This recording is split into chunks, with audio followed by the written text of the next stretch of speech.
በጥርስ ህክምና ሙያ ውስጥ አንዱ ከሚታወቁ ነገሮች መካከል ዴንታል ኢምፕላንቶሎጂ ነው። ዴንታል ኢምፕላንቶሎጂ ዋናው ስራው ምንድነው? የተፈጥሮ ጥርሳችን ላይ የሚኖረውን ስር በሚነቀልበት ሰዓት ላይ እሱን ተክቶ አገልግሎት መስጠት ነው። ይሄም ደግሞ የሚከናወነው እንዴት ነው? መጀመሪያ የአጥንት ምርመራ ይደረግና የአጥንት ምርመራ ከተደረገ በኋላ ኢምፕላንት መግባት ይችላል። ይሄ አርቲፊሻል ስር መግባት ይችላል ሲባል ኢምፕላንት ይገባል። ያ የተፈጥሮውን ስር የሚተካ የሆነው አርቲፊሻል ይሄ ሰው ሰራሹ ስር በቋሚነት ልክ እንደ ተፈጥሯዊ ስር ሆኖ የሚያገለግልበት ሂደት ነው። ኢምፕላንቱ ከገባ በኋላ የሚደረገው የአርቲፊሻል ተከላ ነው። ከላዩ ላይ ክራውን ይጨመርበታል። ከተወሰኑ ወራት ቆይታ በኋላ ዴንታል ኢምፕላንትን አስፈላጊ ሆኖ በሚገኝበት ሰዓት ላይ የአጥንት ምርመራ ከተደረገ በኋላ ቫይታሚን ዲ ምርመራ ሊደረግ ይችላል። ይሄ የቫይታሚን ዲ ምርመራ ጥቅሙ ምንድነው? አጥንቱ ውስጥ ኢምፕላንቱ በሚገባ ሰዓት ላይ ለረጅም ጊዜ እንዲቆይ ከሚያደርጉት አንዱ ነገሮች ኦሲዮኢንቴግሬሽን ተያይዞ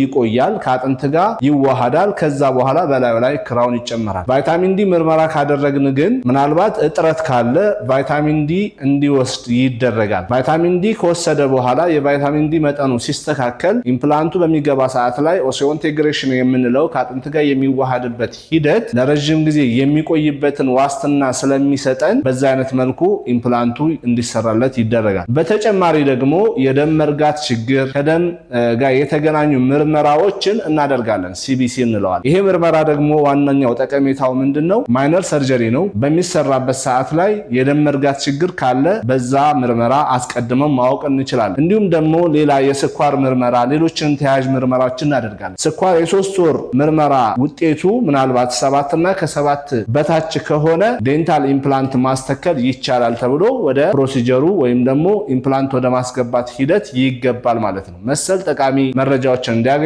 ፔጃችንን ፎሎ ያድርጉ። ዶክተር ተማምነኝ ዴንታል ሰርጀን እና ኢምፕላንቶሎጂስት። ቴንክ ዩ።